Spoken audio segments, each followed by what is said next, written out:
আপনার কাছে আবার আসছি ডক্টর এনায়েতুল্লাহ আব্বাসী বলবেন দয়া করে। আপনার কাছে আমি কিছু প্রশ্ন রাখতে চাই, আমার কাছে অনেকগুলি প্রশ্ন রয়েছে, কিন্তু আপনাকে ছোট করে প্রশ্নগুলো বলছি। জনাব এনায়েতুল্লাহ আব্বাসী, যে কোরআনের রাজনীতি সম্পর্কে কোনো আয়াত রয়েছে কিনা কোরআনে, আমি নাম্বার ওয়ান। জি। ইতিমধ্যেই রাজনীতির ব্যাপারে কয়েকটি আয়াত এবং সহিহ হাদিস শুনিয়েছি। হ্যাঁ, এটা এখন বলবেন। এখন এরপর ধর্মনিরপেক্ষতা মানে কি, ধর্মহীনতা নয়, এটা কতটুকু ঠিক? কিছু বুদ্ধিজীবী বলে থাকে প্রথম ইসলামের ব্যাখ্যা প্রথম বাংলাদেশের প্রথম আলেমদের। আমি আমি উত্তর দিচ্ছি না, তিনি আপনি দিয়েন, একটা দিয়েন। আমি কিছু ইসলামের ব্যাখ্যা কি বাংলাদেশি আলেমদের কাছ থেকে নিব ইসলামের নাকি? ব্যাখ্যা না সাগর, কথা হচ্ছে সাগর আপনি প্রশ্নটাকে অন্যদিকে নিয়ে যাচ্ছেন। আমি ইসলামের ব্যাখ্যা শুনতে চাইছি না, আমি শুনতে চাইছি বঙ্গবন্ধু সেকুলারিজম সম্পর্কে সংবিধানে কি বলেছে। ওর প্রথম বাক্যটি হচ্ছে ধর্ম হ্যাঁ, নিরপেক্ষতা এটা মানে আপনি ধর্ম। আপনারটা বলবে। হ্যাঁ, আপনারটা বলবে। আমি পাশাপাশি অন্য কিছু প্রশ্ন আসছে, সেটাই আমি দিচ্ছি, উনি একসাথেই বলবেন সবগুলো।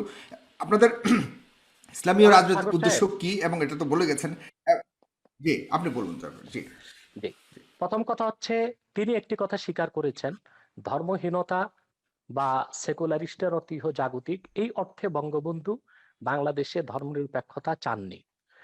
যেহেতু ধর্মনিরপেক্ষতার আবিষ্কার কখন থেকে, এই তত্ত্বটা পৃথিবীকে কে দিল, এখানে স্পষ্ট ইতিহাসের মধ্যে আছে, secularism was first used by the British writer George Holyoake in 1851। 1851 সালে ব্রিটিশ লেখক তিনি জর্জ হলিওক তিনি প্রথম ধর্মনিরপেক্ষতার তত্ত্ব আবিষ্কার করেছেন। এখন সেই তত্ত্ব অনুযায়ী যদি বঙ্গবন্ধু ধর্মনিরপেক্ষতা না ধর্মহীনতা হয় কিংবা ইহজাগতিক একটিও না হয়, তাহলে তো ধর্মনিরপেক্ষতার সংজ্ঞাটি বদলে দেওয়া উচিত। যেহেতু তিনি বলে ধর্মনিরপেক্ষতার দিয়েছেন তো, যে তিনি না তো, সেকুলারিজমের তাহলে সংবিধানও, কথাটাই। তাহলে সংবিধানও ধর্মনিরপেক্ষতা এই নামটি না থাকা উচিত, সেটার ভিন্ন না একটি না, নাম হওয়া উচিত। সে আমি শেষ ইহজাগতিকতা করি, বা একটু একটু ধর্মহীনতা নয়। একটু একটু একটু শেষ করি। যেহেতু বঙ্গবন্ধুর ধর্মনিরপেক্ষতার তত্ত্ব যারা আবিষ্কার করেছে তাদের সাথে মোটেও মিল নেই, অতএব সেই ধর্মনিরপেক্ষতা নামটি পরিবর্তন করে দিলে আমাদের দেশে সংঘাত কিংবা ইসলামী চিন্তাবিদদের সাথে জেনারেল শিক্ষিতদের দ্বন্দ্ব অনেকটাই কমে যায় এবং চিন্তার বিনিময় হয় ও বুঝার ক্ষেত্রে খুব সুবিধা হয়ে থাকে।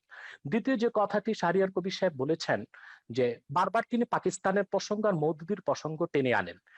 পাকিস্তান আমাদের কোন আদর্শ নয়, বা আবুল আলা মওদুদিও চিন্তা চেতনা বা ইসলামের সংজ্ঞা নেবার ক্ষেত্রে কোনো ধরনের আমাদের মডেল নয়, আদর্শ নয়। কাদিয়ানি সম্প্রদায় নিঃসন্দেহে অমুসলিম এবং কাফের, এটা কোরআন হাদিস এবং ইজমাই উম্মতের সর্বস্বীকৃত সিদ্ধান্ত অনুযায়ী প্রতিষ্ঠিত, কারণ তারা খাতমে নবুয়তকে বিশ্বাস করে না। আল্লাহ এক, আল্লাহর একত্বে এবং কারো শরীক এরা নাই। হত্যার যোগ্য, তাই তো? শেষ করতে দেন, একটু এদেরকে শেষ হত্যা করছি করাটা আমি, বৈধ। একটু একটু হুম। একটু শেষ করছি আমি। দ্বিতীয়ত, হ্যাঁ হুজুর, আল্লাহ যদি এক, একটু সাপ্লিমেন্ট করে শেষ করি, তাহলে সুবিধা একটু হয়, শেষ আপনি করি, সাথে সাথে জবাব দিতে পারবেন। শেষ জি। করি, আমি শেষ করছি। আল্লাহ এক, আল্লাহর একত্বে কারো শরীক নেই। ঠিক সেভাবে মোহাম্মদ সাল্লাল্লাহু আলাইহি সাল্লামকে আল্লাহ তাআলা ১৫০০ বছর আগে প্রেরণ করে নবুয়ত ও রিসালাতের দরজা চিরতরে বন্ধ করে দিয়েছেন। ওনার পরে আজ পর্যন্ত কোনো প্রকারই নবী কিংবা রাসূল আসে নাই, কিয়ামত পর্যন্ত আসবে না। এটাকে বলা হয় আকীদায়ে খাতমে নবুয়ত। এই আকীদা খাতমে নবুয়তকে যে বিশ্বাস করবে না, নিঃসন্দেহে সে অমুসলিম এবং কাফের। সেজন্য কাদিয়ানী সম্প্রদায় অমুসলিম এবং কাফের, এটা ৫৭টি মুসলিম রাষ্ট্রের অধিকাংশ মুসলিম রাষ্ট্রেই সংসদীয়ভাবে বিল পাস করে ঘোষণা করা হয়েছে। দুঃখজনক আমাদের বাংলাদেশে এখনই হয়নি, কারণ বাংলাদেশে কাদিয়ানীদের পক্ষাবলম্বন করার জন্য প্রচুর বুদ্ধিজীবী নামের বুদ্ধি প্রতিবন্ধী আছে। এখন হত্যার কথা এসেছে, আমরা যদি পাকিস্তানের সেই সময়ের আন্দোলনটা দেখি, হযরত আল্লামা মাহমুদুল হাসান, মুফতি শফি সাহেব রহমতুল্লাহ সহ ইসলামী চিন্তাবিদগণ যখন আন্দোলন করেছেন, কাদিয়ানী বিরোধী আন্দোলনে ১০,০০০ মুসলমান শাহাদাত বরণ করেছে। আমি জানতে চাই, কাদিয়ানী কয়জনকে হত্যা করা হয়েছে পাকিস্তানে, তার কোনো হিসাব কি দিতে পারবেন শাহরিয়ার কবির সাহেব? অথচ কাদিয়ানীদেরকে অমুসলিম ঘোষণার দাবি আদায় করতে যে পাকিস্তানে ১০,০০০ মুসলমান শাহাদাত বরণ করেছে, কারণ চরম সেকুলারির ধর্মনিরপেক্ষ ভুট্টো মুসলমানদের বিপক্ষে অবস্থান নিয়েছিল। ১০,০০০ মুসলমানের রক্তের বিনিময়ে কাদিয়ানীদেরকে রাষ্ট্রীয়ভাবে পাকিস্তান সরকার অমুসলিম ঘোষণা করেছিল। তৃতীয় যে বিষয়, ইসলামের সংজ্ঞা কোন বুদ্ধিজীবী কি দিল সেটা পরের কথা। আল্লাহ তাআলা স্পষ্ট কোরআনে বলেছেন, আল্লাহ তাআলা স্পষ্ট করে দিয়েছেন কোরআনে, কে মুসলিম কে অমুসলিম, কে কাফের কে মুমিন। এখন মনে করুন আমাদের শাহরিয়ার কবির সাহেব নিজকে নিশ্চয়ই মুসলিম পরিচয় দিচ্ছেন, কিন্তু কোরআনের কোথাও উনি যে মুসলিম ওনার নামটি খুঁজে পাওয়া যাবে না, তাই বলে কি ওনাকে মুসলিম বলা যাবে না? আপনি সাগর, আপনার নাম কোরআন কারিমে কোথাও নেই যে সাগর একজন মুসলিম ব্যক্তি, আপনাকে কিভাবে আমি মুসলিম বলবো? কে মুসলিম কে অমুসলিম সেই সংজ্ঞা কোরআন দিয়েছে।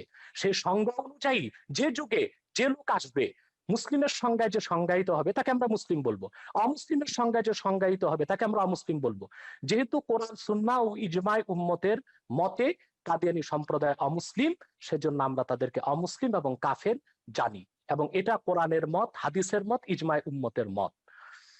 ধর্মনিরপেক্ষতার বিষয়ে বাংলাদেশের যে বিষয়টা আসছে, আবারও আমি বলবো, যেহেতু বঙ্গবন্ধু তিনি ধার্মিক লোক ছিলেন এবং তিনি পাশ্চাত্য ধর্মনিরপেক্ষতায় বিশ্বাসী ছিলেন না, ওনার ধর্মনিরপেক্ষতার সংজ্ঞা ভিন্ন ছিল, তাহলে সংবিধানে ধর্মনিরপেক্ষতা শব্দটি পরিবর্তন করে বঙ্গবন্ধুর মতাদর্শের জুৎসই একটি সংজ্ঞা দিয়ে দিলেই তো সুন্দর হয়ে যায়। চতুর্থ যে বিষয়টি শাহরিয়ার কবির সাহেব বলেছেন, মৌলবাদী। মৌলবাদ আর উগ্রবাদ এক জিনিস নয়, আমরা প্রতিটি মুসলিম নিজকে মৌলবাদী মনে করে থাকি। মৌলবাদ শব্দটার উৎপত্তি কোত্থেকে? ফান্ডামেন্টালিজম, এটা কোত্থেকে এসেছে? ইউরোপে যখন রেনেসাঁ বিপ্লব হয়েছে সেখানে খ্রিস্টানরা দুই ভাগে বিভক্ত হয়েছিল, ক্যাথলিক, প্রোটেস্ট্যান্ট। প্রোটেস্ট্যান্টরা বিশ্বাস করতো আক্ষরিক অর্থে বাইবেল ঐশ্বরিক, আর ক্যাথলিকরা বিশ্বাস করতো আক্ষরিক অর্থে বাইবেল ঐশ্বরিক নয়। তখন ক্যাথলিকরা প্রোটেস্ট্যান্টদেরকে ফান্ডামেন্টালিস্ট বা মৌলবাদী আখ্যায়িত করেছিল। সেই হিসেবে যদি আমরা আক্ষরিক অর্থে কোরআনকে বিশ্বাস করার কারণে মৌলবাদী হয়ে থাকি, অবশ্যই আমরা মৌলবাদী, এবং সেই মৌলবাদকে আমরা লালন করি কোরআনকে আক্ষরিক অর্থে বিশ্বাস করার কারণে। আর যদি উগ্রবাদ সেই অর্থে মৌলবাদী বলা হয়, তাহলে আমরা বলবো আমরা মৌলবাদী নয়, আমরা পরামর্শহীনচু। আমরা খেলাফতে বিশ্বাসী, ইসলামের মূলে বিশ্বাসী, এবং ইসলামের রাজনৈতিক আদর্শে বিশ্বাসী। খেলাফতটা কিভাবে কায়েম হবে একটু ব্যাখ্যা করেন।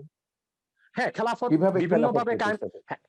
যে কাজটি এখন বাংলাদেশে হচ্ছে, জনমত তৈরি করা হচ্ছে, যারা ইসলামী রাজনীতির পক্ষে তারা আলাপ আলোচনার মাধ্যমে, ওয়াজ নসিহতের মাধ্যমে মানুষকে এটি বুঝাতে সক্ষম হচ্ছে ইলেকশন কোরআন করবেন সুন্নাহর, না কোরআন সুন্নাহর রাজনীতি, সেটাও না বলছি। না আপনারা কি ইলেকশন করে করবেন না সেটা বলছি আমি। কোরআন সুন্নাহর রাজনৈতিক আদর্শ হচ্ছে শুধুমাত্র খেলাফত। প্রথম হচ্ছে থিওরিক্যাল, আমরা সেই থিওরিক্যাল বিশ্বাসটি মানুষের মধ্যে গড়ে তুলছি, একসময় মানুষ খেলাফতে বিশ্বাসী হবে। এখন যদি সেই খেলাফতকে প্রতিষ্ঠা করতে যে আমাদেরকে ইলেকশন করতে হয়, সেটা ইলেকশনকে খেলাফত সমর্থন করে না, কিন্তু শরীয়তের একটি অন্যতম উসুল হচ্ছে যে আয-যারুরাতু তুবিহুল মাহযুরাত। আরেকটি উসুল হচ্ছে আয-যারুরাতু তাতাকাদ্দারু বিকাদরি যারুরা, বিশেষ প্রয়োজনে আপৎকালীন মুহূর্তে যা নিষিদ্ধ তা সাময়িক সময়ের জন্য করা যেতে পারে। অতএব ইলেকশনের মাধ্যমেও যদি রাষ্ট্র ক্ষমতায় যে ইসলামপন্থীগণ খেলাফতকে প্রতিষ্ঠিত করেন, তারপরে রাষ্ট্র ব্যবস্থার নীতি পরিবর্তন করার অথরিটি তারা পাবেন।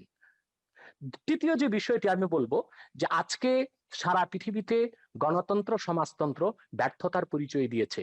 গণতন্ত্র সমাজতন্ত্র ধর্মনিরপেক্ষতা কাগজে কলমে আছে, বাস্তবতায় পৃথিবীর কোথাও নেই।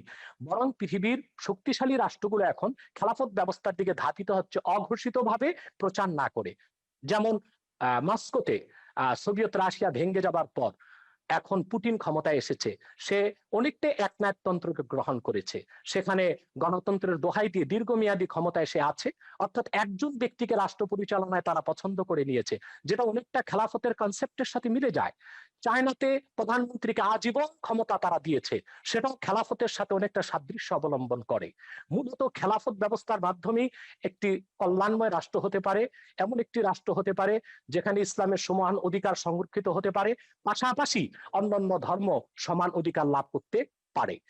খেলাফত 1300 বছর পৃথিবীকে নেতৃত্ব দিয়েছে। সেই খোলাফায়ে রাশিদিন, তাদের পরে খেলাফতে বনি উমাইয়া, খেলাফতে বনি আব্বাস, এবং অটোমান সাম্রাজ্য যেটাকে বলা হয় খেলাফতে উসমানিয়া, 1924 সাল পর্যন্ত বিশ্বকে নেতৃত্ব দিয়েছে। এমন কোন ইতিহাস পৃথিবীর কোথাও খুঁজে পাওয়া যাবে না তখন অন্য ধর্মের উপর নির্যাতন নিপীড়ন হয়েছে, অন্য ধর্মের মানুষের অধিকারকে ক্ষুণ্ণ করা হয়েছে। বাদশাহ আকবর যখন দ্বীন এলাহিকে প্রতিষ্ঠিত করেছিল ভারতে, পরবর্তীতে তার নাতি বাদশাহ আলমগীর যখন খেলাফতের অনেকটা কনসেপ্ট গ্রহণ করেছিল, ইসলামী শরিয়া ব্যবস্থাকে চালু করেছিল, বিধিবদ্ধ ইসলামের সংবিধান ফাতাওয়া হিন্দিয়া বা ফাতোয়া আলমগীরি সংকলন করেছিলেন, তখন ভারতে কোথাও কোন একটি হিন্দু মন্দিরের উপর আঘাত করা হয়নি, হিন্দুদের কোনো উপাসনালয়, কোনো ধর্মস্থানে আঘাত করা হয়নি। হিন্দুরা অত্যন্ত অবলীলায় এবং সুন্দরভাবে তাদের ধর্ম পালনের সুযোগ পেয়েছে। অথবা খেলাফত রাষ্ট্র প্রতিষ্ঠিত হলেই অন্য ধর্মের মানুষ তার ধর্মীয় অধিকার পালন করতে পারে এবং সুযোগ সুবিধা গ্রহণ করতে পারে। এবং পৃথিবীকে একদিন আবার ফিরে আসতে হবে খেলাফতের দিকেই, এবং মুসলিম বিশ্বগুলো আবার খেলাফতের দিকে ফিরে আসবে, সেটাও একটি চিরন্তন সত্য কথা। আপনাকে অনেক ধন্যবাদ। প্রায় 20,000 মানুষ এই মুহূর্তে একসাথে আমাদের অনুষ্ঠানটি দেখছে। দর্শক, আপনারা অবশ্যই এই 20,000 মানুষ যারাই দেখছেন তারা অবশ্যই আমাদের পেজটিকে লাইক দেবেন, এবং আমাদের যে ইউটিউব চ্যানেলটি আছে সেখানে একটু পরে এটা আবারও প্রচারিত হবে, সেখানে আপনারা দেখতে পাবেন। যারা প্রথম থেকে দেখতে পারেননি তারা অবশ্যই আমাদের ইউটিউব চ্যানেলটিকে সাবস্ক্রাইব করবেন। জনাব শাহরিয়ার কবির, আপনার কাছে আসছে। আপনার অনেক শুনেছেন জনাব ডক্টর এনায়েতুল্লাহ আব্বাসীর কথা।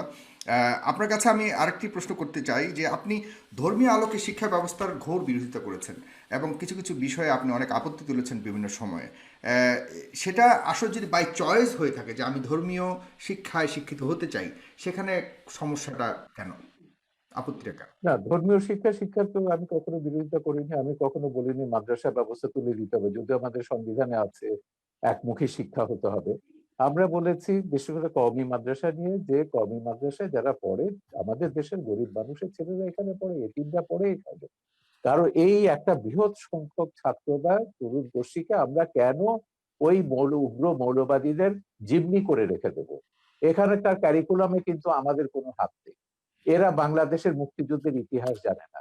তাদের যে জাতি যে হাজার বছরের বাঙালি জাতির যে একটা সমৃদ্ধ ইতিহাস রয়েছে, সম্প্রীতির ইতিহাস রয়েছে, মানবতার ইতিহাস রয়েছে, মানুষকে ভালোবাসার ঐতিহ্য রয়েছে, এগুলো কিন্তু কিছুই তারা জানে না। তাদের মাথার মধ্যে জেহাদ ঢোকানো হচ্ছে, খেলাফত ঢোকানো হচ্ছে, ভিন্ন মত, ভিন্ন ধর্ম, ভিন্ন জীবনধারা যারা বিশ্বাসী তাদেরকে হত্যা করতে হবে। হত্যার বিবরণগুলো দেখলেই তো আপনি বুঝবেন। হত্যার যে এই যে যখন আপনার এই যে 15 সালে 16 সালে যখন এই যে ধারাবাহিক ব্লগারদের হত্যা করা হলো, একটা ঘটনা আমি বলি। ব্লগার বাবুকে যে হত্যা করেছিল, যে সে দুটো মানুষ, ওই যে একজন হিজড়া একজন ফেরিওয়ালা তাকে উদ্ধার জড়িয়ে ধরেছিল, আটকে ছিল। সেই ছেলেটা, সেও একটা তরুণ, মাদ্রাসা থেকে মাত্র বেরিয়েছে। সেই তরুণকে জিজ্ঞাসাবাদে জিজ্ঞেস করলো, কেন তুমি বাবুকে হত্যা করছো? ও বলে, আমার হুজুর আমাকে বলেছেন, উস্তাদ আমাকে বলেছেন। বলে, তুমি বাবুর কোনো লেখা পড়েছো? বলে, না, পড়িনি। সেই ছেলেটা জিজ্ঞাসাবাদে বলছে বাবুর সে কোনো লেখা পড়ে, বাবু নামটা তার কাছে পরিচিত ছিল না, বাবুর কোনো ছবি সে দেখেনি, পোস্ট পড়েনি। এবং যেহেতু হুজুর বলেছেন সেই ইসলাম বিরোধী এবং সে মুরতাদ, তাকে হত্যা করতে হবে, এবং সেই বিশ্বাসে সে হত্যা করেছে। এই উন্মাদনাগুলো কিন্তু এদের মাথার মধ্যে ঢোকাচ্ছে সেই মাদ্রাসা থেকে। এটা নিয়ে বহুত লেখা আমাদের আছে। দেশে এবং কোথাও ঢুকাচ্ছে? আপনি কোনো প্রমাণ আছে আপনার কাছে আমাদের দেশে কোথাও ঢুকাচ্ছে কিনা এরকম ধরনের? আমরা 2013 সালে হেফাজত জামাতের এই তাণ্ডবের পরে একটা শ্বেতপত্র বার করেছি। 1000টা মাদ্রাসা, কওমি মাদ্রাসায় তদন্ত করেছি, এবং আমাদের যে এবং ওই রাতে কারা কতজনকে হত্যা করা হয়েছিল সেটা রিপোর্ট আমাদের শ্বেতপত্রে আছে, যেটা হেফাজত পর্যন্ত চ্যালেঞ্জ করেনি। সেদিনও দেখলাম ওই বিতর্কে হেফাজতের এক নেতা বলছেন যে হ্যাঁ, নির্মূল কমিটি যে শ্বেতপত্র বের করেছে সেটাকে তারা অথেন্টিক মনে করেন। কিন্তু সেই শ্বেতপত্রে আমরা দেখিয়েছি আমাদের কওমি মাদ্রাসাগুলোতে তারা জাতীয় সঙ্গীত গায়। কেন? এটা প্রথমে বলছে এটা হচ্ছে সঙ্গীত হচ্ছে হারাম, ইসলামের গান গাওয়ার বিধান নেই। কেউ বলছে এটা হিন্দুর লেখা, কেউ বলছে এটা ভারতীয়র লেখা, এখানে কওমি তারানা হতে হবে, ইসলামী জোশের গান হতে হবে, তৈরি তারা গাইবে। তো এখন একটা কথা ভাবুন, যে যে তার ইতিহাস জানে না, যে তার মুক্তিযুদ্ধের কথা জানে না, তার ও গৌরব জানে না, তার মাথার মধ্যে তো আপনি ঢুকিয়ে দেবেন যে সিরিয়াতে সব এই যে মুসলমানদের মেরে সাফ করতে যাচ্ছে, করে ফেলছে, আফগানিস্তানের সব মুসলমান মেরে সাফ করে ফেলছে কমিউনিস্টরা বা অন্যরা, ওই শিয়ারা, ওখানে আসাদের লোকেরা, তোমরা ওখানে যাও, গিয়ে জেহাদ করো। তো তরুণরা কিন্তু এভাবে বিভ্রান্ত হচ্ছে, জেহাদে যাচ্ছে, এবং অনেক বাবা মার কোল খালি হচ্ছে, তারা জানে না তাদের ছেলে কোথায় গিয়ে কোথায় মারা যাচ্ছে, বাট এটাকে তারা জেহাদ কিন্তু মনে করে, ইসলামিক বাংলাদেশে, একটা। জনাব শাহরিয়ার, বাংলাদেশের যতগুলি এই উগ্রপন্থা বলে আমরা যতগুলি ঘটনাকে আমরা চিহ্নিত করার চেষ্টা করেছি, সেখানে সব কিন্তু আমাদের সাধারণ ইসলামিক মিডিয়ামের, সরি, ইংলিশ মিডিয়ামের ছাত্রছাত্রীরা জড়িত পাওয়া গেছে বিভিন্ন না, তদন্তে। সরি, সরি, সেটা আপনি কয়েকটা করের কথা বলতে পারবেন। আপনি কওমি মাদ্রাসার পাঠ্যপুস্তকটা দেখুন। ইংলিশ মিডিয়াম কেন, আমি তো ইউরোপের কথা বলেছি। সিরিয়াতে জেহাদ করতে গেছে, সেখানে 5,000-এর ওপর সাদা ইউরোপিয়ান মুসলিম, মুসলিম তারা গেছে। তারা কি জন্য? তাদের কয়েকজনের সঙ্গে আমি কথা বলেছি, আমার ছবিতে তাদের ইন্টারভিউ আছে। তারা বলছে it was an adventure, they were killing bad guys and we were the good guys, went there to kill the bad guys. এই যে গেম গুলো তারা খেলছে, bad guys will be killed by the good guys, এই adventure থেকে তারা বলছে। আমার একটা ছেলে বলছিল সে আবার ইন্ডিয়ান ছবি দেখে, বলে তার হিরো ছিল শাহরুখ খান। বলে দেখো শাহরুখ খান তো ওখানে দামি একটা রাইফেল নিয়ে এসে যুদ্ধ করছে বা হিরোইজম দেখাচ্ছে, আমি সিরিয়াতে জিহাদ করতে যাচ্ছি, I will be having a real AK-47। So এইটা হচ্ছে এক ধরনের উন্মাদনা মানুষের মগজে তৈরি করা হয়েছে, এবং সেই উন্মাদনার কারণে এরা গেছে সেখানে জিহাদ করে, তারপর অনেকে ফিরে এসছে, অনেকে মারা গেছে। কিন্তু এই যে উন্মাদনাটা আপনি তৈরি করে দিচ্ছেন সারা পৃথিবীর তরুণ সম্প্রদায়ের মধ্যে, আজকে তো ইন্টারনেটের প্রযুক্তির কারণে আপনি এইগুলো, এই উন্মাদনা, আমার কথা হচ্ছে খুব পরিষ্কার, আপনি শান্তিপূর্ণভাবে আপনার ধর্ম প্রচার করুন, পালন করুন। কেন একজনকে বাধ্য করবেন? কেন বলবেন সে ধর্ম ছেড়ে চলে গেছে তাকে গলা কাটতে হবে? আমার নামে জামাত বলেন এই সমস্ত তথাকথিত মৌলবাদীদের হাজারটা ফতোয়া রয়েছে ইউটিউবে, ফেসবুকে, কিভাবে আমাকে জবাই করতে হবে, এবং সেটা ধারালো তরবারি দিয়ে না, বলেছে ঘাড়ের উপর দিয়ে করতে হবে বোতা তরবারি দিয়ে। এগুলো তো সব আমরা জাহানার ইমামের আন্দোলনের শুরু থেকে দেখছি, যে তাদেরকে মুরতাদ কাফের ট্যাগ লাগিয়ে দাও, ট্যাগ লাগিয়ে তাদেরকে হত্যা করো। উনি যেমন বললেন যে শারিয়ার পবিত্র ইসলাম মুসলমান নয়, মুরতাদ। এখন এই জিনিসটা হচ্ছে, আমি এইগুলো পরিষ্কারভাবে বলেছি, আমি মুসলমান কি মুসলমান না কোন বান্দাকে আমি দায়িত্ব দেইনি সেকে প্রমাণ করবার জন্য বা আমাকে ট্যাগ লাগাবার জন্য। আমি যদি মুসলমান না হই আল্লাহ আমাকে শাস্তি দেবেন, আল্লাহ ছাড়া আর কারো বিধান এই বিষয়ে কে মুসলমান কে মুসলমান নয় কোন বান্দার বিধান প্রগতিশীল সমাজ থেকে যে দাবি করা হচ্ছে কে মুসলমান নয় কে মুসলমান, সেক্ষেত্রে সেটাকেও আপনি কিভাবে দেখছেন? মানে মানে কোন আমরা আমরা আমরা অনেক সময় বলে থাকি বুদ্ধিজীবী সম্প্রদায় থেকে বা আমাদের যারা ইয়ের সেখান থেকে বড় থাকে না, এরা রিয়াল মুসলমান নন, এরা উগ্রবাদী। সেই জিনিসটুকু নির্ধারণ করার দায়িত্ব কার? আমরা সবসময় বলেছি ইসলাম একটা শান্তির ধর্ম। হ্যাঁ, ইসলামকে যখনই আপনি সন্ত্রাসের সমর্থক করবেন, যখনই এই যে মামুনুল হকের বাবা কি বলেছিলেন, মামুনুল হকের বাবা বাবরি মসজিদ যখন ভাঙলো, মামুনুল হকের বাবা তখন বললেন কি, আজিজুল হক, ইসলাম নামক বৃক্ষটির গোড়ায় পানি নিয়ে রক্ত ঢালতে হবে। তারপর দিন আমি এটা নিয়ে প্রতিবাদ করলাম, আমি বললাম ইসলাম কি ড্রাকুলার ধর্ম? রক্ত পান করে ইসলামকে জীবিত হতে হবে? তাই খ্রিস্টান মিথোলজির মধ্যে যে ড্রাকুলা ক্যারেক্টারটা আছে, এটা পিশাচের ধর্ম, ড্রাকুলা তো একটা পিশাচ। আমার কথা হচ্ছে সেইটাই, শান্তির ধর্ম ইসলামকে কে সন্ত্রাসের ধর্মে রূপান্তরিত করেছে? এই আল কায়দারা, এই ISIS-রা, এই জামাতি আমি আপনার কাছে মৌলবাদী সালাফি, এরাই ইসলামকে সন্ত্রাসের ধর্ম পরিণত করেছে। আমি ইসলাম নিয়ে কথা বলছি, সব ধর্মের ব্যাপারে আমি বলছি, মৌলবাদ আপনি আপনি আপনার ব্যক্তিগত জীবনে রাখুন, সেটাকে আমার উপর চাপাতে যাবেন না, রাষ্ট্রের উপর এটাকে চাপাতে যাবেন না। এখানে মানুষ, আমি আপনার কাছে আবারও আসছি শারীরিক করবে। আমরা অনুষ্ঠানের প্রায় শেষ প্রান্তে, আমরা খুব ছোট করে আরো কিছু মন্তব্য নেব, এবং অনেকেই মন্তব্য করেছেন দর্শক, আপনাদের মন্তব্য থেকে আমি কিছু মন্তব্য নেব একটু পরেই। অবশ্যই আপনারা শেয়ার করবেন অনুষ্ঠানটিকে, তাহলে অনেকেই দেখতে পাবে।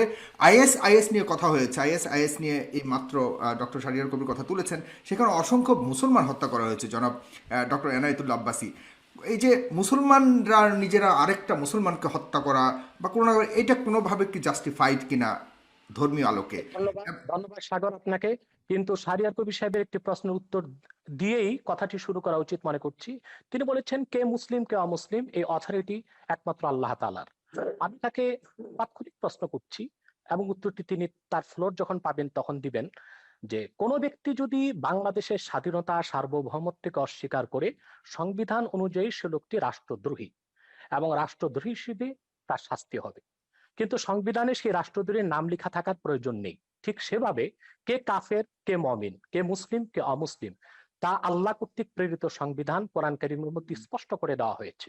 অতএব কোরআন কারীমের বিধান অনুযায়ী উলামায়ে কেরাম কে কাফের সেটা বলেন, কে মুসলিম সেটা বলেন। এটা একটি স্পষ্ট বিষয়। খুবই স্থূল চিন্তার, সূক্ষ্ম চিন্তার প্রয়োজন নেই, স্থূল চিন্তাধারীও কথাটি বুঝতে পারে। কোন ব্যক্তি যদি স্বাধীনতা সার্বভৌমত্ব অস্বীকার করে, এখন তাকে যদি রাষ্ট্রদ্রোহী বলে, সে যদি বলে যে সংবিধান আমরা নিতে পারি, আমরা শাহরিয়ার কবির কিছু জিজ্ঞাসা করতে চাচ্ছি, আপনি যদি নেন তাহলে আপনার কথা বলতে সুবিধা হবে। আমি একটু শেষ করছি, আবার শুনবো। অতএব কোরআন কারীমে আল্লাহ স্পষ্ট বলে দিয়েছেন, মা ইউজাদিলু ফি আয়াতিল্লাহি ইল্লাল্লাযিনা কাফারু। আল্লাহর কোরআনের আয়াতে যে সন্দেহ করে, অস্বীকার করে, সে কাফের ছাড়া কিছুই নয়। এখন কোরআন কারীমের 6666 খানা আয়াতের কোন একটি আয়াতকে কেউ যদি অস্বীকার করে, আল্লাহর সিদ্ধান্ত অনুযায়ী আমি তাকে কাফের বলবো। তাকে যে কাফের বলবে না, সেও কাফের হয়ে যাবে। তবে তার শাস্তি কি হবে সেটাও কোরআন নির্ধারণ করে দিয়েছে, হাদিস নির্ধারণ করে দিয়েছে। দ্বিতীয় যে কথা তিনি বলেছেন IS এর কথা, জিহাদের কথা। সবচেয়ে আফসোসের বিষয়, জিহাদ সম্পর্কে ইসলাম কি বলে আমাদের ধারণাটা মোটেও নেই। আইএস কে আমরা প্রকৃত মুসলিম তো মনেও করি না। সেটা কি মুসলমান দায়ী? আইএস এর প্রতিটি অস্ত্রের গায়ে লেখা ছিল, অস্ত্রের গায়ে, it is the property of United state of America. Is এর অস্ত্রগুলো আমেরিকার দেওয়া। ইসলাম ও মুসলমানের চিরশত্রু আমেরিকা জিহাদ করার জন্য আইএস কে অস্ত্র দিবে কেন? তাতে তো বোঝা যায় দাল মে কুছ কালা হয়, কালা হয়।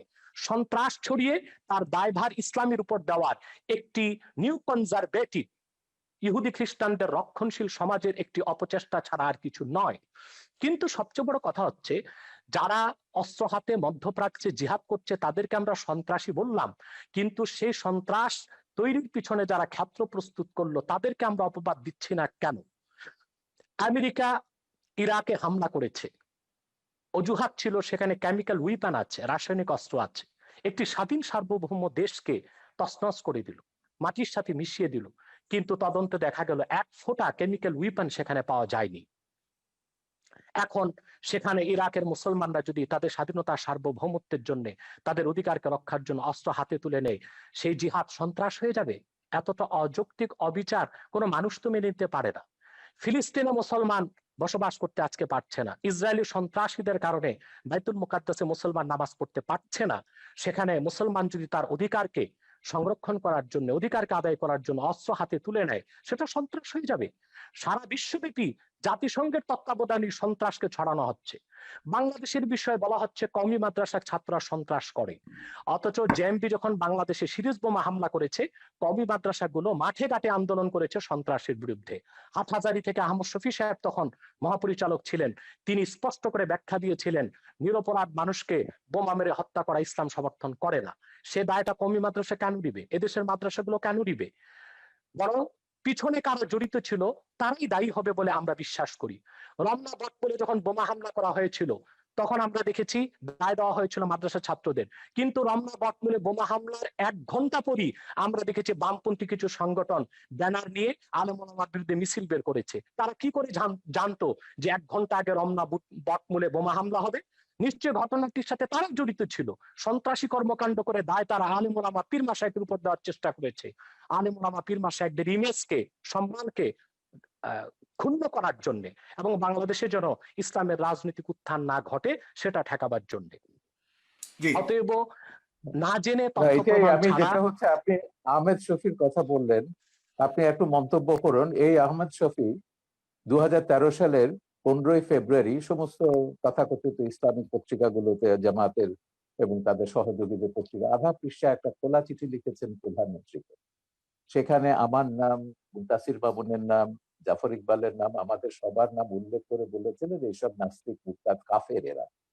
এবং তারপর যেটা ব্লগারদের বিরুদ্ধে তিনি তার ঘাতকদেরকে লেলিয়ে দিলেন, তারপর তো সিরিজ অফ ব্লগার হত্যা আমরা দেখলাম, এবং প্রত্যেকে তারা বলেছে, এবং যারা ওই যে ইয়েটা করেছে, এই হলি আর্টিজান ঘটিয়েছে, তারাও বলেছে তারা জাকির নায়কের ওয়াজ শুনে এবং আহমদ শফির ওয়াজ শুনে তারা এগুলো করেছে। ধর্ষণের ব্যাপারে তিনি যেটা বলেছেন, ধর্ষণটা বেড়েছে কেন? আহমদ শফির সেই ওয়াজ কি আমরা ভুলে গেছি? এখনো ইউটিউবে আপনি পাবেন যে গার্মেন্টস এর মেয়েদেরকে তিনি ঘর থেকে বেরোতে মানা করছেন, ঘর থেকে বেরোলে পুরুষের লালা ঝরবে, এবং যে পুরুষের লালা ঝরবে না সে পুরুষ নয়, তাদেরকে প্রকারান্তরে যে গার্মেন্টস এর মেয়েদেরকে জেনাকারিনী বলছে, যে এরা বাইরে যায় জেনা করবার জন্য।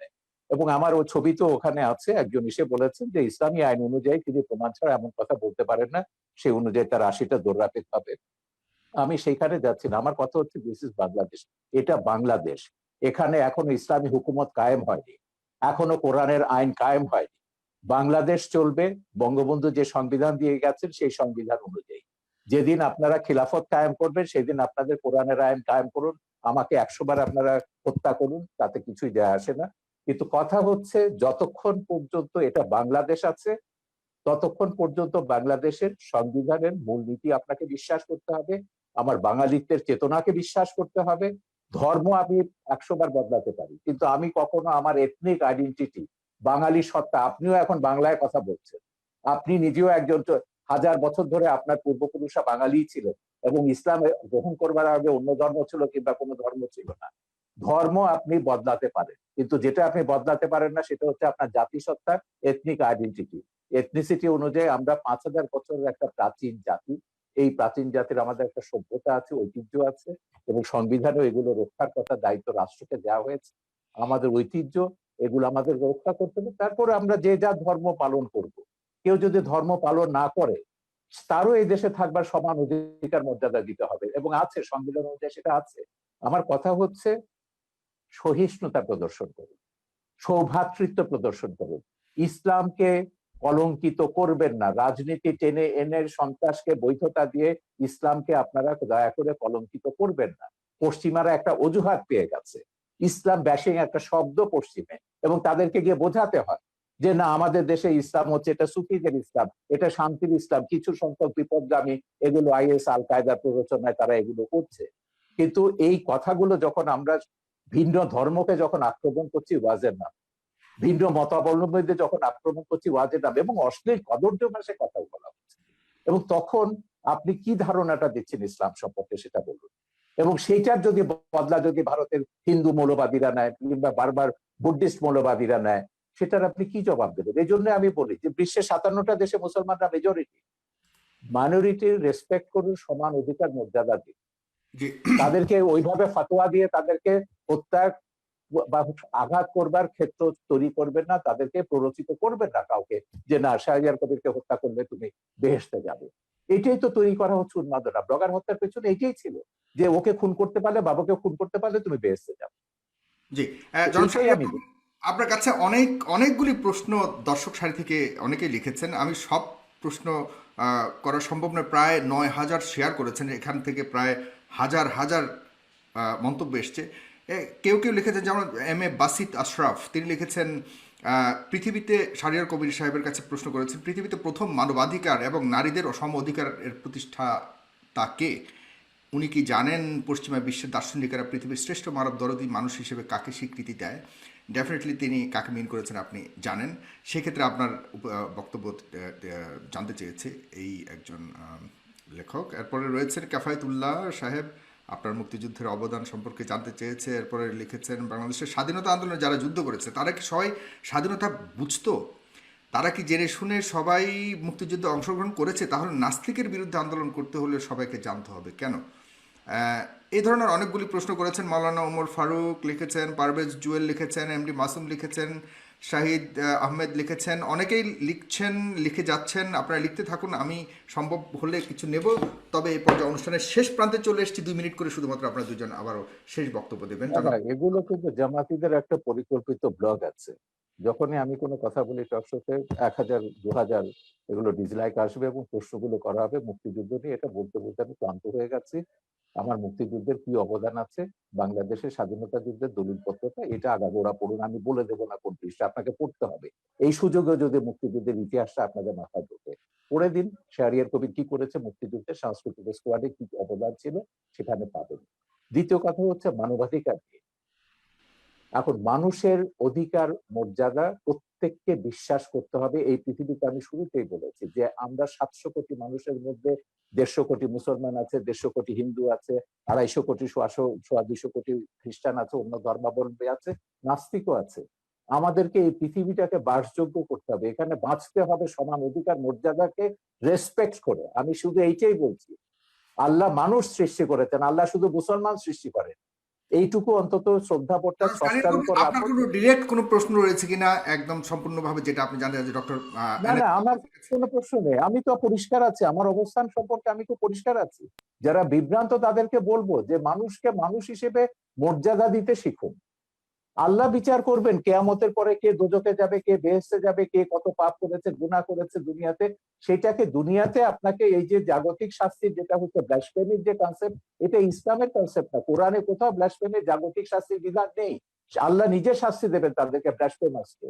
এখন সেইটাকে আপনি ইহুদি খ্রিস্টান আইনের দিকের থেকে এখানে ইমপ্লিমেন্ট করছেন, আল্লাহর অধিকার আপনি নিজের হাতে তুলে দিচ্ছেন।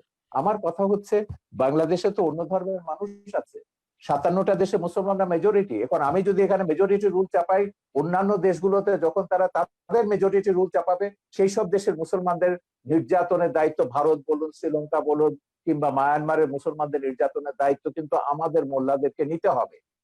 তারা যখন হিন্দুদের উপর বৌদ্ধদের উপর নির্যাতন করবেন, রামুর মতো ঘটনা ঘটাবেন, নাসিরনগরের মতো ঘটনা ঘটাবেন, বা 2001 সালে নির্বাচনের সময়কার মতো ঘটনা ঘটাবেন।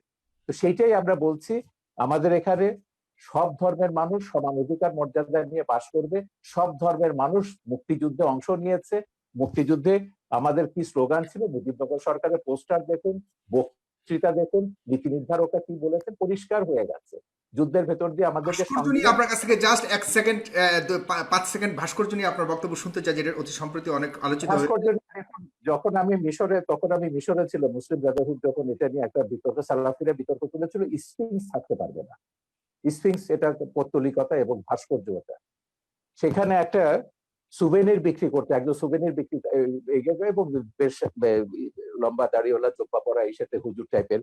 আমি সুভেনি কিনতে বললাম, আমি তুমি ওহাবিরা সালাফিরা ওহাবি না, সালাফিরা সেখানে বলছে যে কি এটা তো হারাম ইসে। বলে দেখো, এটা হচ্ছে আমাদের সংস্কৃতি। ধর্ম আর সংস্কৃতি এক জিনিস না। সংস্কৃতিটা হচ্ছে খ্রিস্টান মুসলমান নির্বিশেষে, এটা সবগুলো আমাদের সংস্কৃতির অন্তর্গত। সালাফিরা দাবি করেছিল, মুসলিম ব্রাদারহুড তখন ক্ষমতায় ছিল, তারা সেটা ভাঙেনি। তিনি যে বলছেন যেসব দেশ খেলাফতের দিকে যাচ্ছে, বিশেষ করে তুরস্কের কথা তিনি উল্লেখ করলেন, হ্যাঁ তুরস্ক খেলাফতের কথা বলছে, একটা ভাস্কর্য ভেঙেছে, উল্টো তারা নাকি এখন বঙ্গবন্ধুর ভাস্কর্য বসাবে আঙ্কারাতে। এই হচ্ছে ইসলাম, যেটা এরদোয়ান তুরস্কে করছে। তুরস্কে আমি হযরত জালালউদ্দিন রুমির বিশাল ভাস্কর্য দেখেছি, অন্যান্য ইসলামিক সুফিদের ভাস্কর্য দেখেছি, ইরানে আমি সুফিদের ভাস্কর্য দেখেছি। তো ভাস্কর্যের সঙ্গে ইসলামের বিরোধ আছে, যেটা বলেন এটা সম্পূর্ণ রাজনৈতিক পক্ষপাতী। ভাস্কর্য সভ্যতার অংশ, ইতিহাসের অংশ, ইতিহাসের মহানায়ক সেটা ইসলামিক স্কলার আছেন, অন্যান্য আছেন, স্কলাররা আছেন। মিশরে যান, ইসলামিক স্কলার কেন, বুদ্ধিজীবীদের দেখবেন, সঙ্গীতকারদের দেখবেন। উম্মে কুলসুম বিশাল আরব বিশ্বের সবচেয়ে পপুলার গায়িকা, তার বিশাল ভাস্কর্য ভাস্কর্য আছে। ভাগাভাগি চলছে, এটা কি আপনি মনে করেন যে রাজনৈতিক কোনো ঘৃণিত? এটা পুরো রাজনীতি, এর সঙ্গে ইসলামের কোনো সম্পর্ক নেই, একদম রাজনীতি। মোল্লা ইসলামিক ওমর যেটা আফগানিস্তানে করেছে, সেই কাজটাই তারা এখানে রিপিট করছে। মোল্লা ওমর এখানে কারা বলতে কারা ইসলামের কারা কারা করছে বর্তমানে বাংলাদেশে, যে আপনি ভাস্কর্য ভাঙার পেছনে কাদেরকে দায়ী তারা তো বলবেন? সবগুলো, তারা তো ঘোষণা দিয়ে করছে, খেলাফত, হেফাজত, যারা ইসলামী শাসনতান্ত্রিক আন্দোলন বা তাদেরকে যারা সাপোর্ট করে, যাদের পেছনে জামাত বিএনপি তো রয়েছে, রাজশাহীতে যাদের পেছনে রাজশাহীতে আমরা আইএসআই রয়েছে। দেখেছি আওয়ামী লীগের নেতাদেরকে গ্রেফতার করা হয়েছে। আরে ওটা বাঘা যতীনের তো কাগজে বেরিয়েছে, এটা স্কুল কমিটি নিয়ে তাদের মধ্যে দ্বন্দ্ব, এটার সঙ্গে ভাস্কর্য ভাঙার কোনো সম্পর্ক নেই। ওকে, ভাস্কর্য নিয়ে 2013 সাল থেকে বঙ্গবন্ধু এখানে উপলক্ষ, বঙ্গবন্ধুর গায়ে হাত দিয়েছে বলে আওয়ামী লীগের টনক নড়েছে। কেন হেফাজতে 13 দফায় ভাস্কর্য ভাঙার কথা নেই? জামাত ইসলামী আগে ভাস্কর্য ভাঙার কথা বলেনি। হেফাজতে 13 দফায় যা আছে, কাদিয়ানীদের কাফের ঘোষণা থেকে শুরু করে ব্লাসফেমি এন্ড পানিশমেন্ট করা, সবগুলোই হচ্ছে জামাতের দফা। এখন এগুলোকে তিনি যতই পার্থক্য করুন না কেন, জামাতের সঙ্গে আমাদের পার্থক্য আছে, তিনি কিন্তু কাদিয়ানীদের কাফের ব্যাপারে জামাতের সঙ্গে একমত, ব্লাসফেমি আইন চালুর ব্যাপারে তিনি জামাতের সঙ্গে একমত, ভাস্কর্য ভাঙার ব্যাপারও আশা করি তিনি নিশ্চয়ই একমত হবেন ওদের সঙ্গে। তো এইটাই হচ্ছে মিলের জায়গাটা। আমি বলছি যে রাজনীতিতে যখনই আনবেন ইসলামকে বা কোনো ধর্মকে, তখনই ওই বার্মার মতন ঘটনা ঘটবে, ভারতের মতন ঘটনা ঘটবে, বাংলাদেশের মতন ঘটনা ঘটবে, পাকিস্তানের মতন ঘটনা ঘটবে। এতে করে কি বিশ্বে শান্তি আসবে, বা কোনো দেশে আমরা কি শান্তিতে বাস করতে পারবো? আমার কথা হচ্ছে আমরা সবাই শান্তিতে বাস করতে চাই। এই প্রশ্নটা আমাদের সবারও জনাব ডক্টর এনায়েতুল্লাহ আব্বাসী, আপনি শেষ কথা বলবেন আজকের অনুষ্ঠানের, এবং আপনার কাছে প্রশ্ন অনেকেই করেছে, কিন্তু আমি অনেকের প্রশ্ন নিতে পারছি না, শেষ প্রান্তে চলে এসেছি। মাননীয় আইজিপি মহোদয় বলেছেন যে বাংলাদেশ মৌলবাদী দেশ নয়। আপনারা কার ইশারায় কোন এজেন্ডা বাস্তবায়নের জন্য দেশটাকে মৌলবাদী চরিত্রের তকমা আটানোর চেষ্টা করছেন? আমরা তো আরব সহ বিভিন্ন রাষ্ট্র দেখি না জঙ্গি মিছিল করতে, জঙ্গি মিছিলের কথা বলেছে, কিন্তু আপনারা আমাদের কথায় কথায় আমাদের দেশে জঙ্গি মিছিল করেন। তাহলে দেশটিকে জঙ্গিবাদের দিকে ঠেলে দিচ্ছেন কিনা, কারো উদ্দেশ্য হাসিল করতে চাচ্ছেন কিনা? এবং ফ্রান্সের কথা বলেছেন তিনি, পাশাপাশি তিনি বলেছেন যে এদেশে ইসলাম প্রচার করেছিলেন সুফি সাধকরা, তারা কিন্তু কখনোই তরবারি প্রয়োগের মাধ্যমে ইসলাম প্রচার করেনি। আপনারা কেন এখন এমন উস্ফলন দেখাচ্ছেন? এটা কেন, বা এ ব্যাপারে উনি প্রশ্ন করেছেন আপনাদের আলেম সমাজের কাছে। ধন্যবাদ সাগর। প্রথমে শাহরের কবির সাহেবকে বলবো যে তিনি জামাত ফোবিয়াতে ভুগতেছেন, সব জায়গায় জামাতের গন্ধ পান তিনি, এটা ঠিক নয়। আমি আবারও বলছি, এদেশের মূলধারার আলেম ওলামার সাথে জামাতের কোনো সম্পর্ক নেই, যদিও বা একটি বিরাট জনগোষ্ঠী জামাতের অনুসরণ করছে। কাদিয়ানীরা নিঃসন্দেহে অমুসলিম এবং কাফের, এটা পৃথিবীর সকল মুসলমানের মত, কোরআনের মত, সুন্নার মত, ইজমায় উম্মতের মত। তারা কাফের এবং অমুসলিম, তাদেরকে যারা এটা কাফের বলবে না মওদুদির তারাও প্রথম কাফের। লেখা, কাদিয়ানি না, মাসালাটা এটা মওদুদির লেখা। ভুল, আপনি জানেন না এটা, কাদিয়ানি আপনি মাসালা কি জানেন না। মওদুদি লেখেনি? কাদিয়ানি মাসালা মওদুদি, মওদুদি। আমি বলছি, প্রথম কাদিয়ানীদের বিরুদ্ধে আন্দোলনের ডাক দিয়েছেন আল্লামা ইউসুফ বিন নুরি রহমতুল্লাহ, করাচি ইউসুফ বিন নূর মাদ্রাসার যিনি মোহতামিম ছিলেন।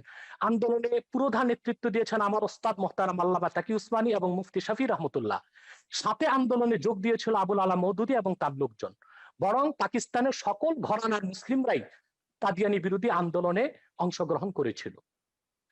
দ্বিতীয় যে এবং ওই কথাটি মামলায় কিন্তু আমি মওদুদির মৃত্যুদণ্ড হয়েছিল, আর কারণ না, মওদুদির মৃত্যুদণ্ড হয়েছিল ওই মামলাতে, যেটা সৌদি সেটা বাদশার অনুরোধে প্রত্যাহার করা। সেটা সেটা সেটা মৃত্যুদণ্ড কার হলো, সেটা হয়তোবা পাকিস্তান সরকারের রাজনৈতিক কোন প্রতিহিংসা ছিল মওদুদির উপর, সেজন্য মওদুদিকে মামলা দেবার চেষ্টা করেছে। আর যেহেতু অন্যান্য নেতৃবৃন্দ রাজনীতিতে জড়িত ছিলেন না, তাদেরকে মামলা দেবার সুযোগ হয়নি, এটা একটি কারণ হতে পারে। দ্বিতীয় যে বিষয়টি বললেন, ব্লগারদের বিষয়। ব্লগারদেরকে কারা হত্যা করেছে তাদেরকে আপনারা দায়ী করলেন, কিন্তু ব্লগারদেরকে বাক স্বাধীনতার দোহাই দিয়ে, মুক্ত চিন্তা লালন করার দোহাই দিয়ে ইসলাম এবং ইসলামের মূলনীতির বিরুদ্ধে অকথ্য ভাষায় গালিগালাজ বিষোদগার তারা যে করলো, তখন রাষ্ট্রীয়ভাবে তাদেরকে কেন বাধা দেওয়া হয়নি? যদি তাদেরকে রাষ্ট্রীয়ভাবে বাধা দেওয়া হতো, ধর্মনিরপেক্ষতার যদি একটি সংজ্ঞা এটাও হয় সকল ধর্মের অধিকার রক্ষা করা, তাহলে আপনি ইসলামের অধিকার রক্ষা করবেন না? এটা কেমন ধর্মনিরপেক্ষতা আপনার? আপনার তো উচিত ছিল 57 ধারায় সব ব্লগারদেরকে গ্রেফতার করা হয়েছে। আপনার ব্লগারদেরকে হত্যার আগে কাউকে গ্রেফতার করা হয় নাই। যখন সরকার দেখেছে একটি ব্লগার বাংলাদেশে আর বেঁচে থাকবে না, তখন ব্লগারদের নিরাপত্তার জন্য তাদেরকে গ্রেফতার করা হয়েছে। কিন্তু যদি ব্লাসফেমি আইন বাংলাদেশে থাকতোই, তাহলে তো ব্লগারদের এই সুযোগ হতো না, তাহলে কারো তো হাতে অস্ত্র নেবার প্রয়োজন হতো না। তৃতীয় যে বিষয়টি আপনি বলেছেন, সুফিবাদের মাধ্যমে ইসলাম এসেছে এবং আইজিপির যে প্রশ্ন এসেছে, আইজিপি মহোদয় এর কথা থেকে তো স্পষ্ট বোঝা যাচ্ছে তিনি ইসলামের প্রতি অত্যন্ত শ্রদ্ধাশীল, হয়তো বা মিস আন্ডারস্ট্যান্ডিং আছে তার। সেটা হচ্ছে, তরবারির জোরে ইসলাম আসে নাই, কিন্তু ইসলাম প্রতিষ্ঠায় তরবারি ব্যবহার হয়েছে।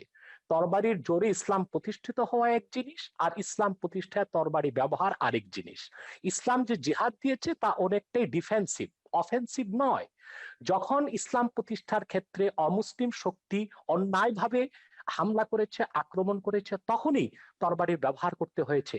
এমনকি এই ক্ষেত্রে আমি উদাহরণ দিব মঈনুদ্দিন চিশতি রহমতুল্লাহ। তিনি যখন আজমিরে আসলেন, ইসলামের শাশ্বত বিধান, ইসলামের উদারতার মাধ্যমে ইসলামের দাওয়াত দিলেন, বারবার তাকে আঘাত করেছে সে পৃথ্বীরাজ। তখন ইসলামকে সুসংহত করতে যে মোহাম্মদ ঘড়িকে তিনি আহ্বান করেছেন। তরবারির জোরে তিনি ইসলাম প্রতিষ্ঠিত করেননি, তবে ইসলাম প্রতিষ্ঠার ক্ষেত্রে তরবারির ব্যবহার হয়েছে, সেটা একটা ভিন্ন জিনিস। চতুর্থ যে বিষয়টি তিনি বলেছেন, সন্ত্রাস। সন্ত্রাস তো আমাদের দেশে অনেক রকম সন্ত্রাস হচ্ছে। যারা কলমের মাধ্যমে দুর্নীতি করে হাজার হাজার কোটি টাকা বিদেশ পাচার করছে, তারাও তো সন্ত্রাসী, কলম সন্ত্রাসী তারা। যারা বাংলাদেশে বন জঙ্গল উজাড় করে গাছপালা সবকিছু বিক্রি করে খেয়ে ফেলছে, তারা পরিবেশ সন্ত্রাসী। অনেক রকম সন্ত্রাসী আমাদের বাংলাদেশে আছে। কিন্তু আমাদের দেশে যে অস্ত্র সন্ত্রাসীর কথা বলছেন, এটা জুজুর ভয়। আসলে বাংলাদেশে কোনো সশস্ত্র জিহাদি সংগঠনের অস্তিত্বই নেই। জেএমবি বলে যেটা ছিল, সেটা অনেক তদন্তের বিষয়, সেটার সাথে মূলধারার ইসলামপন্থী ও মাদ্রাসার ছাত্রদের কোনো সম্পর্ক নেই। হোলি আর্টিজারে আমরা দেখেছি যারা সন্ত্রাসী হামলা করেছে বলা হচ্ছে, তারা কেউ মাদ্রাসার ছাত্র ছিল না, তারা ইংলিশ মিডিয়ামের ছাত্র ছিল। যদিও বা তারা বলেছে জাকের নায়কের কথায় তারা উদ্বুদ্ধ হয়েছে। আমি ওপেন চ্যালেঞ্জ করব, জাকের নায়কের এমন একটি বক্তব্য কেউ দেখাতে পারবে না যেখানে তিনি সশস্ত্র, যেখানে তিনি সন্ত্রাসকে উস্কে দিয়েছেন। জাকির নায়কের কোন একটি বক্তব্যে এটা দেখানো যাবে না। মূলত এটা ছিল একটি প্রি প্ল্যান প্রোগ্রাম। জাকির নায়কের বক্তব্য বন্ধ করা, ভারত থেকে তাকে বিতাড়িত করার জন্য এটা একটি সাজানো নাটক ছিল। এবং তাতেও আমাদের বাংলাদেশের কোনো মাদ্রাসার ছাত্র শিক্ষক জড়িত ছিল না, ইংলিশ মিডিয়ামের ছাত্ররা জড়িত ছিল। অতএব কোথায় কোথায় সন্ত্রাসের দায়ভার এদেশের আলেম ওলামা পীর মাশায়েখ ও মাদ্রাসা ছাত্রদের উপর দেওয়া, এটা অবিচার ছাড়া আর কিছুই নয়। এটা প্রত্যক্ষ বা পরোক্ষ যেভাবেই হোক ইসলাম বিদ্বেষ ছাড়া আর কিছু নয়। শিক্ষা ব্যবস্থায় আজকে ধর্মনিরপেক্ষতার প্রভাব বাড়ানো হয়েছে। সেখানে বাংলাদেশের শিক্ষা ব্যবস্থায় যে ধর্মনিরপেক্ষতার প্রভাব আসতেছে, সেটাকে আমরা দেখতেছি ধর্মহীনতা। ইসলামের মূল আকীদা বিরোধী অনেক শিক্ষা আমাদের শিক্ষা ব্যবস্থায় ঢুকানো হয়েছে। যেমন নবম থেকে মাস্টার্স পর্যন্ত প্রাণীবিজ্ঞান, জুলজিতে দ্য থিওরি অফ এভুলেশন, ডারউইনের বিবর্তনবাদকে ঢুকানো হয়েছে বাংলাদেশে। অথচ সারা দুনিয়ার বিজ্ঞানীগণ একমত হয়েছে the theory of evolution is not a scientific fact, it is nothing but hypothesis of Darwin. বিবর্তনবাদ এটা বৈজ্ঞানিক কোনো প্রমাণিত বিষয় নয়, এটা হচ্ছে ডারউইনের একটি মন গড়া মতবাদ। অথচ তা আমাদের শিক্ষা ব্যবস্থায় ঢুকানো হয়েছে। যারাই বিবর্তনবাদ করবে পরকালে তারা অবিশ্বাসী হবে, ইসলাম থেকে তারা দূরে সরে যাবে। অত্যন্ত কৌশলে ধর্মনিরপেক্ষতা যে সংজ্ঞাতেই আমাদের দেশে বলা হোক, বঙ্গবন্ধু যে সংজ্ঞায় ধর্মনিরপেক্ষতার কথা বলেছিলেন, আজ ধর্মনিরপেক্ষতার ধ্বজাধারীরা বঙ্গবন্ধু সেই আদর্শে নেই, তারা ধর্মনিরপেক্ষতাকে ধর্মহীনতার দিকে নিয়ে যাচ্ছে। অতএব যদি প্রকৃত অর্থেই বঙ্গবন্ধুর ধর্মনিরপেক্ষতাকে সংবিধানে প্রতিষ্ঠিত করা হয়, সেটা ধর্মহীনতা নয়, বরং তার নাম পরিবর্তন করে এমন একটি নাম দেওয়া দরকার যেটার সাথে ধর্মনিরপেক্ষতার কোনো সম্পর্ক প্রমাণিত হবে না। ধন্যবাদ। ধর্মনিরপেক্ষতা বঙ্গবন্ধুর দেয়া নাম, সেকুলারিজম বাংলা তর্জমা তিনি ধর্মনিরপেক্ষতাই করেছেন। রাষ্ট্র ধর্মের ব্যাপারে নিরপেক্ষ থাকবে, সব নাগরিক সমান অধিকার মর্যাদা ভোগ করবে, এটাই হচ্ছে বঙ্গবন্ধু ধর্মনিরপেক্ষতার সার কথা। প্রত্যেক নাগরিক তার নিজের ধর্ম পালন করবে, ধর্ম পালনের স্বাধীনতা থাকবে, কিন্তু আপনি আপনার ধর্ম আরেকজনের উপর জোর করে চাপাতে পারবেন না, আরেকজনকে হত্যার প্ররোচনা দিতে পারবেন না। বাংলাদেশে কোন মুসলিম চিন্তাবিদ ইসলাম ধর্মকে অন্যের উপর চাপিয়ে দেবার চেষ্টা করেননি, এর কোন নজির আপনারা দেখাতে পারবেন না। আমি নিজে ওয়াজ করি, আপনি ওয়াজ শুনেছেন না আওয়াজ শুনেছেন আমি জানি না। কোরআন সুন্নাহ বিরোধী যেটা হয় সেটা ওয়াজ নয়, সেটা আওয়াজ। বাংলাদেশে অনেক নিম্নমানের বক্তব্য বের হয়ে গিয়েছে, যারা গলাবাজির মাধ্যমে ওয়াজ করতেছে, সেটাকে আমরা ওয়াজ বলি না, সেটাকে আমরা আওয়াজ বলি। তাদের বক্তব্য সাইদির ওয়াজকেও আপনি ওয়াজ বলবেন না? সাইদি সাহেব তো দীর্ঘদিন যাবত ময়দানে নেই, তার ওয়াজ কিন্তু ইউটিউবে আছে, তার বহু ওয়াজ ইউটিউবে আছে, আমার ছবিতেও আছে। বলুন তিনি একজন প্রকৃত ওয়াজকারী কিনা। তিনি বলেছেন যে অন্য ধর্মের মানুষকে হত্যা করতে, তিনি এটা বলেছেন কোন বক্তব্যে?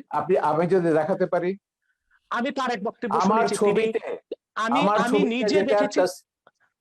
আমি আপনাকে বলি, এদের যে ওই যে মুফতি হান্নানের উপর যে ছবিটা বানিয়েছি, যে সাইদির একজন খুব ঘনিষ্ঠ অনুসারী ছিল যখন সে জামাত করতো, সে প্রত্যেকের নাম ধরে বলেছে, শামসুর রহমান থেকে শুরু করে হুমায়ুন আজাদ থেকে শুরু করে তসলিমা। আমি বলে দেখে লেখা পড়েছে, বলে না লেখা পড়েনি, কিন্তু আমাদের হুজুররা বলেছেন এরা ইসলাম বিরোধী, এরা মুরতাদ, এরা কাফের এবং এরা ওয়াজিবুল কাতাল, ওদেরকে যেখানে পাওয়া যাবে সেখানে হত্যা করতে হবে। এটা পড়ছে, এটা জিহাদ ছবিতে আমি দেখেছি। ওয়াজেদ সাইদির বক্তব্য আছে, হান্নানের বক্তব্য আছে, মুফতি হান্নানের বক্তব্য আছে, আপনি দেখে নিন, ইউটিউবে পাবেন। আমার মনে হয় জালাল হোসেন সাইদি সাহেব এতটা পাতলা কথা বলার লোক নয়, যদিও বা আমি তার অনেক বক্তব্য শুনিনি। তবে আমি তার একটি বক্তব্য দেখেছি, তিনি যখন ধর্ম মন্ত্রণালয়ের স্থায়ী কমিটির সদস্য ছিলেন, তিনি হিন্দুদের পূজা মণ্ডপে গিয়েছেন এবং তাদেরকে নিরাপত্তার ব্যবস্থা করেছেন, সেটাও তো প্রমাণ রয়েছে। এবং 71 সালে হিন্দুদের কি করেছেন সেটা ট্রাইব্যুনালে প্রমাণ হয়েছে। 71 সালে তিনি হিন্দুদের উপর কি করে জোর করে তাকে মুসলমান বানিয়েছেন, তাকে পাকিস্তানিদের ধরিয়ে দিয়েছেন, ও সাক্ষীরা তো ট্রাইব্যুনালে এগুলো প্রমাণ করেছে। সেটা তো ট্রাইব্যুনালের বিষয়, কিন্তু দেলাওয়ার হোসেন সাইদি সাহেব মানি ওয়াজ নয়, আর দেলাওয়ার হোসেন সাইদি সাহেব মানি এদেশের আলেম ওলামা নয়। সেটা একটি বিচ্ছিন্ন বিষয়কে টেনে সকল আলেম ওলামা, পীর মাশায়েখ এবং ওয়াজ নসিহতের উপর, আমি জানি যে সাইদির চেয়ে পপুলার ওয়াজকারী আর কেউ নেই বাংলাদেশে। বাংলাদেশে যতজন ওয়াজকারী আছে সবচেয়ে পপুলার, সবচেয়ে বেশি পপুলার হচ্ছে সাইদির, এবং আপনি বাসে টাসে সব জায়গায় সাইদির ওয়াজই শুনবেন। তো যাই হোক, আমার কথা হচ্ছে আব্বাসী সাহেব, তিনি এদেশের মানুষের মন জয় করতে পেরেছিলেন। ঠিক আছে আব্বাসী সাহেব, আমার কথা হচ্ছে, আপনি আগেও বলেছেন আমরা ইসলাম বা কোনো ধর্মের বিরুদ্ধে নয়, আপনি শান্তিপূর্ণভাবে ওয়াজ করুন, ইসলামে আহ্বান করুন, কিন্তু সন্ত্রাস, হানাহানি, একে মারো, ওকে ধরো, ওকে জবাই করো, এগুলো, এই হুমকি রাষ্ট্রকে ইসে করতে হবে, এটা করতে হবে, জেহাদ করতে হবে। এই জেহাদ মানে তো এই যে উগ্রতা, এবং এই উগ্রতার কারণে আপনি কিন্তু ওই যে ইরাকের কথা বলেছেন, আপনি কোথায় ছিলেন আমি জানি না, ইরাকে যখন রাত্রেবেলায় আমেরিকা আক্রমণ করলো, আমরা পরের দিন বিশাল মিছিল বার করেছিলাম ইরাকে আমেরিকার হামলার বিরুদ্ধে। এখন ইরাকে কি করেছে? ইরাকে তো একটা সেকুলার ইস্যু ছিল, ইরাক ছিল সাদ্দাম হোসেনের, এবং সেই সেকুলার ইস্যুর পরে কি হলো, ইরাক তারপর তো একটা ইসলামিক রাষ্ট্রে পরিণত হলো, এখন তারা জিহাদ করছে। যাই হোক, আমরা আমেরিকার যত জায়গাতে জেহাদিদের, এই যে তালেবান, আল কায়দা, এটা আমার ছবিতেই আছে, আমেরিকা কি করে এদেরকে তৈরি করেছে, জেহাদকে, পলিটিক্যাল ইসলামকে কিভাবে আমেরিকা মদত দিচ্ছে, এটা আমার ছবিতেই আছে। সোভিয়েত ইউনিয়নকে ধ্বংস করবার জন্য আমেরিকা পলিটিক্যাল ইসলামকে সবুজ বলয় তৈরি করেছে লাল বলয়ের পাশে। এইটা আজকে সর্বজন বিদিত সত্য। আমেরিকা এখন তৈরি করে, এখন তারা নিজেরা ফ্রাঙ্কেনস্টাইনের ভয় দেখছে, 9/11-এর মতো ঘটনা ঘটছে। তো আমেরিকাদের বলেছে, জামাত ইসলামীকে তো এখনো তারা মডারেট ইসলামিক পার্টি মনে করে, এখনো জামাত প্রেম তাদের কাটেনি। পরশুদিন আমেরিকার স্টেট ডিপার্টমেন্টের সঙ্গে আমাদের একটা দীর্ঘ ওয়েবিনার হয়েছে। তো আমেরিকা বলুন, আমেরিকার শয়তানিও আমরা জানি, ধর্ম নিয়ে যারাই রাজনীতি করেছে তারাই সংখ্যালঘুদের উপর, মানুষের সমান অধিকার মর্যাদার উপর আঘাত করেছে। এগুলো আমাদের ভুলে যেতে হবে। আমাদের কথা হচ্ছে সমাজে সংখ্যাগরিষ্ঠ থাকবে, সংখ্যালঘিষ্ঠ থাকবে, আস্তিক থাকবে, নাস্তিক থাকবে। আমাদের কি করে আমরা শান্তিতে বাস করব, দেশটাকে এগিয়ে নিয়ে যাব। আপনি ধর্ম প্রচার করুন না, শান্তিপূর্ণভাবে ধর্ম প্রচার করার অধিকার তো সংবিধান আপনাকে দিয়েছে। বঙ্গবন্ধুর ওই যে ধর্মনিরপেক্ষতার যে ব্যাখ্যাটা দিয়েছেন, সেখানে বলেছে প্রত্যেক ধর্মের মানুষ শান্তিতে তাদের ধর্ম পালন করবে, প্রচার করবার সব রকম স্বাধীনতা দেওয়া হয়েছে। কেন একটা ধর্ম আপনাকে জোর করে অন্যের উপর চাপিয়ে দিতে হবে? আপনি দাওয়াত দিন শান্তিপূর্ণভাবে, আমাদের কোনো অসুবিধা নেই। কিন্তু শান্তিতে যখনই ধর্ম প্রতিপালন করার কথা তো বহু আগে, 1400 বছর আগে আমাদের মহানবী সাল্লাল্লাহু আলাইহি ওয়াসাল্লামও বলে গেছেন। আমার কাছে বলেছেন, আমি সেটাই বলছি, তো আমি সেটাই বলছি। মহানবী কেন, প্রত্যেক মহাপুরুষরাই বলেছে, কোরআনেও আছে, আল্লাহ প্রত্যেক জাতির জন্য আমাদের দেশে নবী অশান্তিটা পাঠিয়েছেন। আপনি কোথায় দেখেছেন? আমি আমি যদি বলি ওয়ার্ল্ড যখন রাজনীতির সঙ্গে ধর্ম যোগ ওয়ার্ল্ড করবে তখন কনটেক্সটে অশান্তি আসবে। উগ্রবাদের কারণ ওই যে পক্ষে উনি যেটা বলেন, আব্বাসী বাংলাদেশ সাহেব যেটা অনেক বলেন, অনেক ভালো অবস্থাতে আছে। জি, আমি তো জানি, আমি তো জানি সেটাকে নষ্ট করবার জন্য তো তারা গৃহযুদ্ধের হুমকি দিচ্ছে এখন। বলেছে 2013 সালের চেয়ে ভয়াবহ ঘটনা ঘটবে যদি বাংলাদেশ থেকে এসব ভাস্কর্য ভাঙা না হয়, সরিয়ে না আনা হয়। গৃহযুদ্ধের হুমকিটা কারা দিচ্ছে? কারা দেশটাকে পরাজয়ের প্রতিশোধ দিতে চাইছে 71-এ? তো আপনি 71-এর পরাজয়ের প্রতিশোধ এখন নেবেন বাংলাদেশকে বললে ওমরের আফগানিস্তান বানিয়ে, আর আমরা চুপচাপ বসে বসে দেখবো? সেজন্য আমরা সরকারকে বলেছি, না, সময় এসেছে, কঠোর ব্যবস্থা নিতে হবে। এই দেশে ধর্মের নামে কোনো সন্ত্রাস অনুমোদন করা যাবে না, সেটা যে কোনো ধর্মের নামে। জি, জনাব আব্বাস সাহেব। জি, জনাব সাগর সাহেব, উনি যে কথা বলেছেন যে আসলে ওনারা যে ধর্মনিরপেক্ষ এবং অসাম্প্রদায়িক রাষ্ট্র চান, পৃথিবীর পৃথিবীর কোন রাষ্ট্রে সেই কল্পিত ধর্মনিরপেক্ষ রাষ্ট্র বাস্তবে নেই, অসাম্প্রদায়িক রাষ্ট্র নেই। সকল এবং অসাম্প্রদায়িকতা আপনাদের ধর্ম খিলাফত পৃথিবীর এবং কোথাও নেই, আছে, আমি খেলাফত দেখাচ্ছি, কোথাও আমি নেই। দেখাচ্ছি, আমি দেখাচ্ছি, আমি দেখাচ্ছি, খোলাফায়ে আমি রাশিদিনে দেখাচ্ছি, প্রমাণ হয়ে আমি গেছে যে দেখাচ্ছি, 3 জন আমি খলিফাকে আপনারা দেখাচ্ছি। হত্যা করেছে। শেষ করি, 3 জন আমি খলিফাকে আপনার কথা বলার সময় কথা মুসলমানরা বলি নাই, হত্যা করেছে। সেটাই বলছি, আমি সেটা বলছি, আমি সেটা বলছি, আমি সেটা বলছি। সেই কল্পিত ধর্মনিরপেক্ষ রাষ্ট্র, কল্পিত অসাম্প্রদায়িক রাষ্ট্র পৃথিবীর কোথাও নেই। যদি ধর্মনিরপেক্ষতা অর্থ এটাই হয় সকল ধর্মের অধিকার রক্ষা, তো বাংলাদেশে ব্লগাররা যখন তখন ইসলাম বিরোধিতা করে, সেটা ইসলামের অধিকারকে ক্ষুণ্ণ করা হয়, তখন ধর্মনিরপেক্ষতা কোথায় থাকে? ব্লগাররা বাক স্বাধীনতার নামে আল্লাহ রসুল মোহাম্মদ সাল্লাহ আলাইহি সাল্লামের আরশচুম্বী মর্যাদার বিরুদ্ধে বক্তব্য দেয়, তখন ধর্মনিরপেক্ষতার কনসেপ্ট কোথায় থাকে? অতএব ধর্মনিরপেক্ষতা যারা বাংলাদেশে করতে চায় তাদের উদ্দেশ্য হচ্ছে ইসলামকে ঠেকানো, এছাড়া আর কিছুই নয়। দ্বিতীয়, তিনি খেলাফত রাষ্ট্রের কথা বলেছেন। খেলাফতের কথা, খেলাফত হচ্ছে কি? খেলাফত হচ্ছে তানফিজু আহকামিল্লাহি আজ্জা ওয়া জাল্লা, ভূপৃষ্ঠে আল্লাহর বিধানকে প্রতিষ্ঠিত করা। আমি বলবো, যদিও আরবে রাজতন্ত্র প্রচলিত আছে, কিন্তু তার সম্পূর্ণ খেলাফত ভিত্তিক চলছে দেশ। সেখানে বেনামাজিকে 25 বেত্রাঘাত করা হচ্ছে, সেখানে যারা চুরি করছে তাদের হস্তকর্তন হচ্ছে, যারা জেনা করছে তাদেরকে সাঙ্গে সার করছে। এটা খেলাফত। যদিও নামে তা মুলুকিয়াত বা রাজতন্ত্র, যদিও সেটা রাজতন্ত্র, কিন্তু সেখানে খেলাফত আছে এবং খেলাফতের সব সুযোগ সুবিধা আরবের লোকজন গ্রহণ করছে এবং আমরা দেখতে পাচ্ছি। সেখানে আমরা দেখতে পাচ্ছি দাম্মামে, জেদ্দাতে প্রচুর মুসলিম খ্রিস্টান আছে, তাদেরকে আলাদা জায়গায় তাদের ধর্মকর্ম পালনেরও ব্যবস্থা দেওয়া হয়েছে। একটি খেলাফত রাষ্ট্রের সমস্ত সুযোগ সুবিধা প্রতিষ্ঠিত আছে আমরা দেখতে পাচ্ছি আরবে। অতএব দ্বিতীয় আরেকটি বিষয়, খেলাফতের অনেকগুলো ধারা আছে। পীর মুরিদির মাধ্যমে ইসলামের যে দাওয়াত পৃথিবীতে ছড়ানো হচ্ছে, সেটাও খেলাফতের একটা অংশ। এবং খেলাফতের আরেকটা অংশ হচ্ছে দিনের উপর অটল অবিচল থাকা। অধিকাংশ মুসলমান দিনের উপর অটল অবিচল থেকে জীবনযাপন করছে। রাষ্ট্রীয়ভাবে খেলাফত প্রতিষ্ঠা, সেটা মাত্র 100 বছর যাবৎ পৃথিবীতে নেই। 96 বছর আগে অবসান ঘটেছে। অতি দ্রুত মুসলিম রাষ্ট্রগুলো আবার খেলাফত ব্যবস্থায় ফিরে যাবে। আপনি যে তালেবানের কথা বলেছেন, তালেবান সন্ত্রাসী, সে সন্ত্রাসীদের সাথে যুক্তরাষ্ট্র কাতারে চুক্তিবদ্ধ হয়েছে। এখন তো সে আফগানিস্তান আবার খেলাফতের প্রতি ধাবিত হচ্ছে।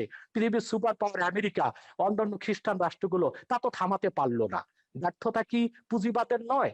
পৃথিবীব্যাপী সন্ত্রাসকে উস্কে দিচ্ছে পুঁজিবাদ, আর সেটার একমাত্র উদ্দেশ্য হচ্ছে ইসলামের রাজনৈতিক উত্থানকে ঠেকানো ছাড়া আর কিছু নয়।